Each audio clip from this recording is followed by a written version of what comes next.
पिंकी के पति कमलेश की दुकान पर गांव का गुंडा जग्गू दादा आता है और धमकी देकर जाता है कि अगर उसने 1 लाख रुपए नहीं दिए तो वो दुकान तोड़ देगा।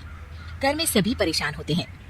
अरे सत्यानाश हो उस जग्गू का, अच्छा खासा लड़का था, पता नहीं क्यों गुंडागर्दी करने लगा, किसी की भी जमीन हड़प लेता है और अब हमारी दुकान के पीछे पड़ा है नास पीटा।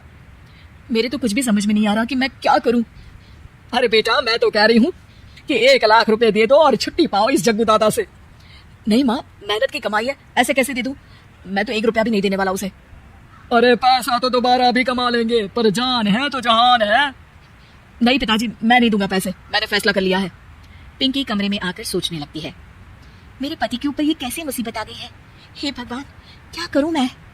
तभी उसे जादुई पत्थर से आवाज सुनाई देती है, दन दन दन दन दन दन, जो चाहे वो तू बन। अरे हाँ, मैं भी कितनी भुलक्कड़ हूँ, मेरे पास तो जादुई पत्थर है, पर मैं क्या करूं? जग्गू दादा तो बहुत बड़ा गुंडा है, उसका सामना मैं कैसे कर पाऊंगी? पर मुझे ये करना ही होगा।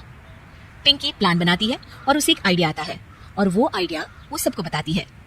सुनिए, मेरे पास एक प्लान है, आप जग्गू दादा को पैसे देकर उन्हें घर पर खाने पर बुलाइए। सब ये सुनकर दंग रह जाते हैं। लो और सुनो, अरे वो तुम्हारे दूर के चाचा नहीं है जिसको खाने पर बुलाया जाए, जग्गू दादा है, इस गांव में सबसे अमीर और 1 नंबर का गुंडा। ओफो सासू माँ, मैं जो कह रही हूँ वो करके तो देखिए।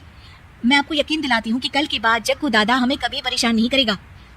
पिंकी के कहने पर कमलेश जग्गू दादा को रुपया देता है और उसे अपने घर खाने पर बुलाता है। अरे भाई, मानना पड़ेगा कमलेश, काफी तरक्की कर लिया तुमने। 1 लाख रुपए तो बड़ा ही कम डोनेशन था। जग्गू दादा सोफे पर बैठता है और सबसे मिलने लगता है। अरे भाई लता मौसी, ठीक तो हो ना? सुना है घुटने में बहुत दर्द रहता है। हाँ बेटा, पर तुझे कैसे पता चला? अरे जग्गू दादा सारे गांव की खोज खबर रखता है, और वैसे भी मेरी माँ और आप तो बचपन की सहेलियां थी ना, तो आप तो हमारी मौसी हुई। मौसी कहकर 1 लाख रुपए का चूना लगा रहा है कमबख्त।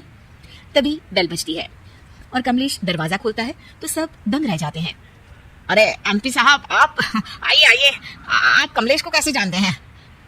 अरे भाई, कमलेश हमारे बड़े ही अच्छे मित्र हैं और मैंने सुना है कि आप इनकी दुकान हड़पना चाहते हैं, इनसे चंदा भी मांगते हैं आप।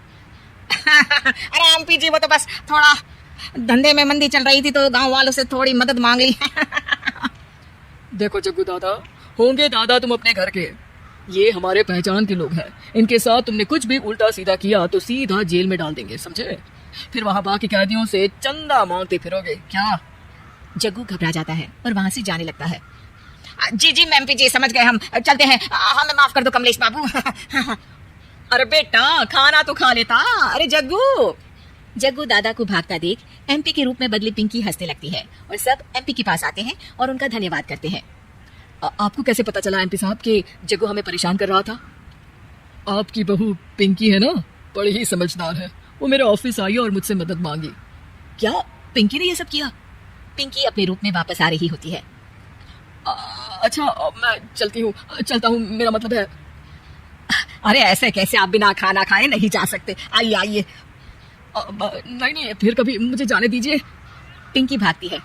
अरे इन्हें किस बात की जल्दी थी? लगता है कोई इंपॉर्टेंट मीटिंग होगी माँ। हाँ भाई, बड़े लोग हैं, दिन में कुछ ना कुछ चलता ही रहता है, लेकिन भगवान का शुक्र है कि आज बहू की वजह से सब सही हो गया, पर बहू है कहाँ? पिंकी घर से दूर भागते भागते अपने रूप में वापस आ जाती है। उफ, बाल बच गई आज तो।